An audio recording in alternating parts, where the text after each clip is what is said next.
Down in Atlanta, they were all about criminal justice reform for the fellas way before it became a catchphrase for Bernie Sanders, Hillary Clinton, and President Trump's son-in-law, Jared Kushner.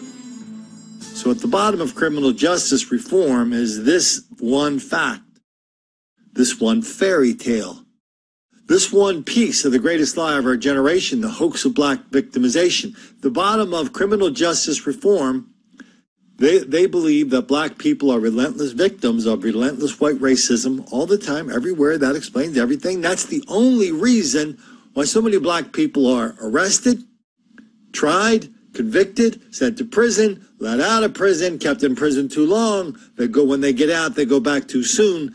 And criminal justice reform is going to fix all that by arresting fewer black people. And they don't care if you have to do it by law, which a city council would do, or you do it by fiat, which an increasing number of district attorneys all over the country are doing.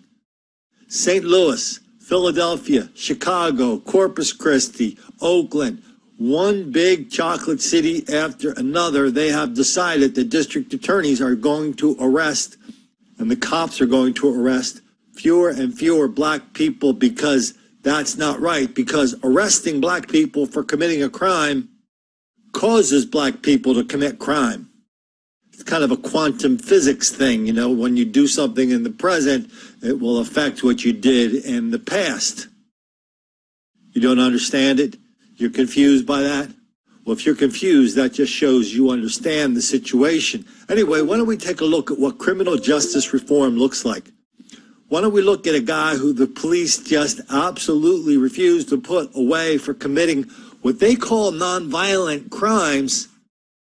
But I don't agree that these are nonviolent crimes. Arrested not just once, not twice, not even 3 times. DeMarco Presley has been arrested more than 40 times over the last 18 years.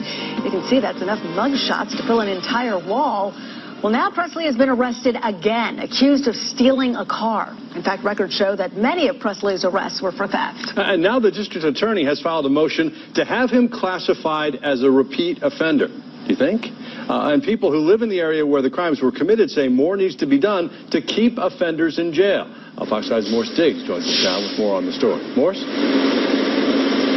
Now, this first came to my attention because the Atlanta police chief brought up the situation. Now, even though Mr. Presley is classified basically as a non-violent offender, one community leader says the type of crimes being committed has an impact on her neighborhood. DeMarco Presley needs to be treated as a serious offender. That is what District Attorney Paul Howard said in a motion earlier this week about the 38-year-old man who has been in and out of jail since the early 2000s. The rap sheet is long, the mugshots numerous enough to fill an album. Police have a problem with this kind of case. Presley is essentially a nonviolent thief. The courts don't prosecute. They don't prosecute if we get someone out of a stolen car. They don't prosecute if we get someone breaking into a car. If you see the graphic on the repeat offenders, it's a very real issue. You've got one person with 45 arrest cycles. My reaction to that is, how's it working for you?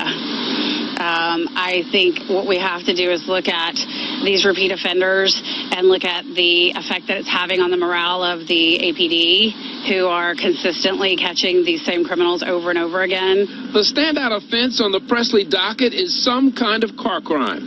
A resident told me the record should not be taken lightly. Entering auto is certainly a concern. There's a park less than a mile from my house where there have been multiple instances of entering auto while there have been birthday parties and Girl Scout meetings happening in the middle of the day. Now back to the Howard motion I told you about. In plain language, it states Presley is an extreme repeat offender, and the recidivism law should apply to him when his next time in court comes up on October 9th. Okay, so what does that recidivism mean, repeat offender? That means when a case is resolved, whatever that punishment is given by the judge, that'll be real time. It'll be like in the federal system, you get 5 years, you serve 5 years. So you got the chief of police going, oh, the courts won't put them away. Don't totally blame the courts.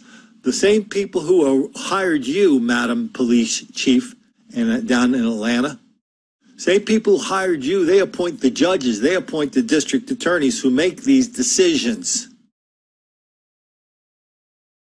I'm glad you're speaking out. I'm glad that neighbor is speaking out. But in Atlanta, when you can speak out on Monday, but on Tuesday, if you go into the voting booth and continue to vote for the same people who did what you don't like, well, you're just going to keep getting the same thing over and over again, and you're going to be scratching your head going, I wonder why this keeps happening, and nobody's going to walk up to you and see, because you're a big shot, chief of police, nobody's going to walk up to you and say, hey, chief, I figured out what's going on. Yeah, the same people who appointed you are the ones letting all the criminals go and refusing to prosecute them.